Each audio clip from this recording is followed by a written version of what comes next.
ও বাপজান, আমি আপনাদের পায়ে হাত রেখে বলে যাই রে বাপজান, আপনার সন্তানদের বলবেন বেটারে চলো তোমাকে সালাত আদায় করতে হবে। বাপরে মরার পরে সালাত ছাড়া তোমার সাথে কিছু যাবে না। বেটারে তুমি দুনিয়ায় এত টাকা নিয়ে কি করবে? বাপজান তোমার কবরে যখন তুমি মারা যাবে রে বেটা, তখন সাদা কাফনই যাবে, আর কিছু যাবে না।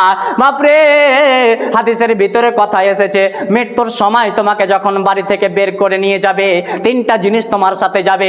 তোমার আহলু আয়াল যাবে, তোমার পরিবার যাবে, তোমার মাল যাবে, তোমার সব কিছু চলে যাবে, কাফন চলে যাবে, সবাই তোমার সাথে আত্মীয় স্বজন যাবে, কিন্তু একটাই জিনিস তোমার সাথে থাকবে, বাদ বাকি সমস্ত কেউ ফিরে চলে আসবে। বাপজান আপনার সাথে শুধু সাদা কাফন থাকবে, এছাড়া আর কিছুই রবে না।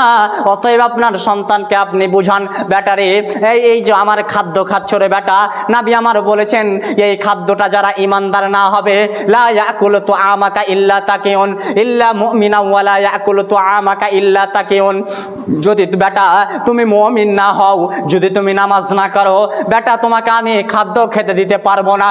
বেটা রে তুমি যদি নামাজ না পড়ো রে বেটা, তাহলে আমার তুমি সন্তান বলে কিয়ামতের মাটিতে স্বীকৃতি দিতে পাবে না। বেটা রে তুমি যদি আমার কথাকে না মানো রে বেটা, তাহলে তুমি আমার বাড়ি থেকে বেরিয়ে চলে যাও।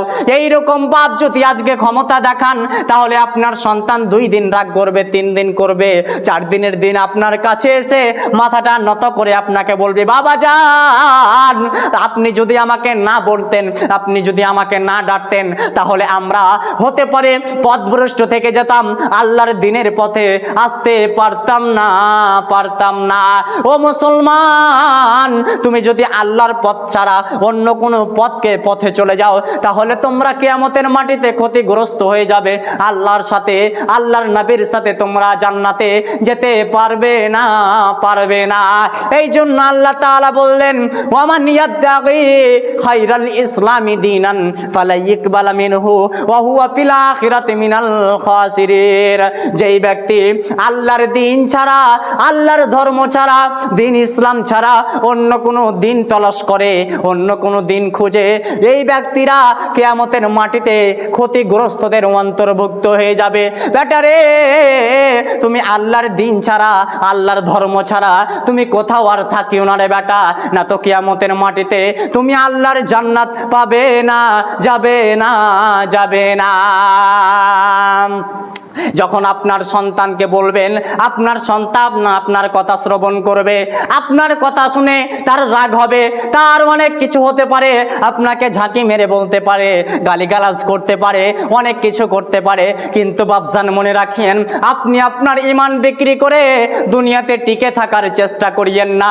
যেমন করে আমাদের ভারতবর্ষে এখন এমন যুদ্ধ লেগেছে, এমনও হতে পারে যে আমাদেরকে মৃত্যুবরণ করাই এখন দরকার, আমাদের যেন আল্লাহ মৃত্যু করে নাই, এই কামনা তো আমরা করছি, কিন্তু আল্লাহ চাইলে আমাদের সমস্ত কাউকে, আমাদের সমস্ত কিছুকে সমাধান কে করতে পারে? যিনি আমাদের এই সমস্ত কিছুকে সমাধান করতে পারে তিনি হচ্ছেন ইন্নাল্লাহা আলিমুম বিজাতিস সুদূর, ইন্নাল্লাহা আলা কুল্লি শাইইন কাদির, ইন্নাল্লাহা আলা কুল্লি শাইইন কাদির। তিনি আমাদের অন্তর জমিনের মালিক, তিনি দিন দুনিয়ার মালিক। ইন্নাল্লাহা আলিমুম বিজাতিস সুদূর, তিনি আমাদের অন্তরের কথা জানেন।